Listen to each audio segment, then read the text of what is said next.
Hi, my name is Nicole Solis, and I will be presenting on Michael P. Winship's Godly Republicanism and the Origins of the Massachusetts Polity for Liberty University's History of the U.S. 530 American Christian Heritage.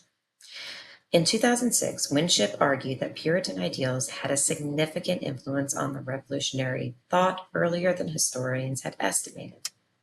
Through his historiographical approach, Winship was able to pinpoint overlooked linguistic references to republicanism ideals. Winship argued that anti-monarchy sentiment began much earlier than British scholars claim, and that the English Civil War was not the cause of those sentiments. The First and Second English Civil Wars from 1642 to 1649 were two consecutive conflicts between parliamentarians and royalists, in which the parliamentarians felt as if King Charles I was acting against the Constitution.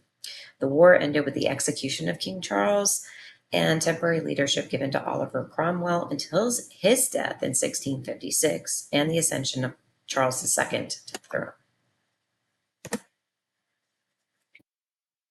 Winship illustrated that Republican ideals were in play as early as the 16th century, as Thomas Cartwright published in a second admonition to the Parliament. English historian Michael McGifford stated, though Puritans of the Elizabethan era made something of a covenant doctrine in their theological writings, they rarely put it to political use, and when they did, such efforts boomeranged, endangering both the preacher and his cause. Only a handful of militants before the 17th century dared broaden those precedents into a contract theory of the Commonwealth. As Winship professed, English scholars from the 1980s claimed that governance in the Presbyterian Church was a structural impossibility prior to 1615. But this early republicanism rhetoric served as an influence for later Puritan leadership, for later Puritan leaders such as John Winthrop.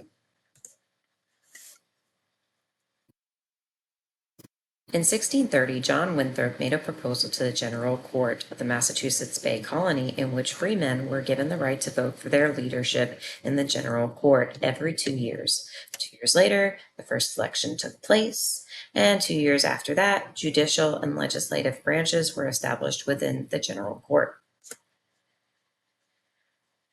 Winship called these Puritan ideals godly republicanism and described them as the foundation of their political structure.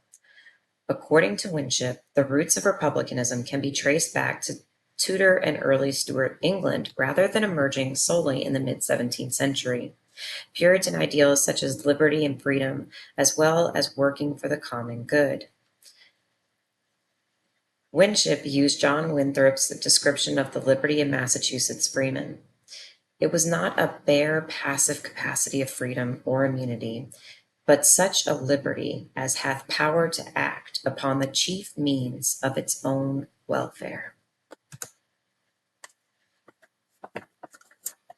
Other important points to note from the article are the covenantal relationships and community responsibility through political language of the time, and resistance to external authority through Puritan defiance of English law as a precursor to the revolutionary actions in the 18th century.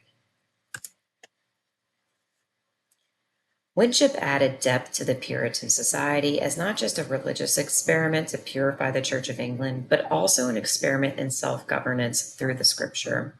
The Puritans influenced the religious and political leaders of the 17th century well before setting foot on American soil through their defiance of the British crown and religious leadership.